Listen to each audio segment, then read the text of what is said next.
L'énigme de la cathédrale de Lausanne. Auteur Christine Pompéi, illustré par Raphaël Barbanègre. Chapitre 1. Par une chaude nuit d'été. Allongée dans son lit, Maëlys ne parvenait pas à trouver le sommeil. Elle avait trop chaud. Depuis quelques jours, c'était la canicule et elle passait ses journées dans le lac Léman pour se rafraîchir. Si elle avait pu, elle aurait dormi là-bas avec les petites vagues qui lui auraient léché les pieds. Il était presque 22 heures et toujours impossible de fermer l'œil. Elle décida d'entrouvrir sa fenêtre pour faire des courants d'air. Ça faisait du bien. Elle entendait au loin le vrombissement des voitures. De sa chambre, elle voyait une partie de la ville de Lausanne. Son regard se dirigea vers la cathédrale. C'était l'heure du guet. « Chouette !» se dit-elle, « je vais pouvoir l'entendre. » Elle aimait bien l'écouter annoncer les heures. La voix du guet résonna alors. « C'est le guet. Il a sonné 10. Mais le guet ne termina pas sa phrase, laissant place à un incroyable silence. Le visage de Maëlys se figea. Elle ouvrit de grands yeux. Il venait de se passer quelque chose là-haut, dans la cathédrale. Mais quoi ? Peut-être que ce n'était rien et que le guet avait juste éternué.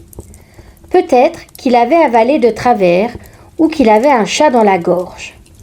Peut-être, mais si c'était plus grave. Maëlys regarda autour de la cathédrale. Tout semblait normal. Personne n'avait rien remarqué, sauf elle. Elle commençait à avoir sommeil, mais elle ne pouvait pas s'endormir comme ça. Elle voulait savoir. Elle décida d'attendre 23 heures. Mais 1 heure à attendre toute seule, c'est long. Elle ne voulait pas réveiller ses parents. Sa maman aurait encore levé les yeux au ciel, exaspérée par ses idées farfelues. Mais elle savait sur qui compter dans ces cas-là. Elle prit sa lampe de poche et dirigea la lumière vers la fenêtre en face. De l'autre côté de la rue, elle alluma sa lampe, l'éteignit, puis la ralluma. Avec un peu de chance, se dit-elle, il ne dort pas. Après quelques minutes, la fenêtre s'ouvrit. Lucien, son meilleur copain, apparut à la fenêtre. Maëlys éclata de rire. Visiblement, il dormait. Il avait des petits yeux et les cheveux en bataille. Maëlys ne voulait pas réveiller les voisins. Elle lui fit donc de grands signes en lui montrant la cathédrale du doigt. Mais Lucien ne comprenait rien.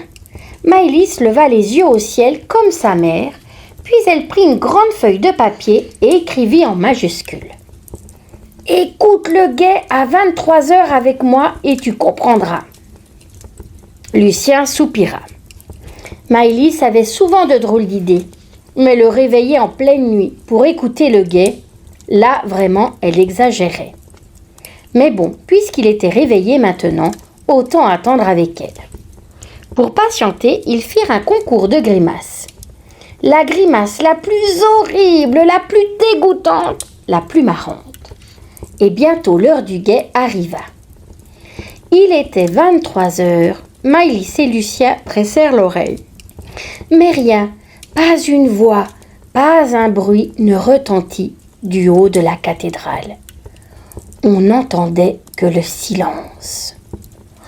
Lucien n'en revenait pas. Que faisait le guet ? Il sourit en pensant qu'il s'était peut-être endormi. Mais le visage de Maëlys restait sérieux. Elle reprit son crayon et Lucien put lire ces mots. « Le guet a disparu. C'est grave. On doit le retrouver. Rendez-vous demain matin sur notre banc à 10 heures. » Elle fit un signe de la main à Lucien, puis referma sa fenêtre. Elle devait dormir pour avoir les idées claires. Lucien et elle allaient profiter des vacances pour élucider ce mystère.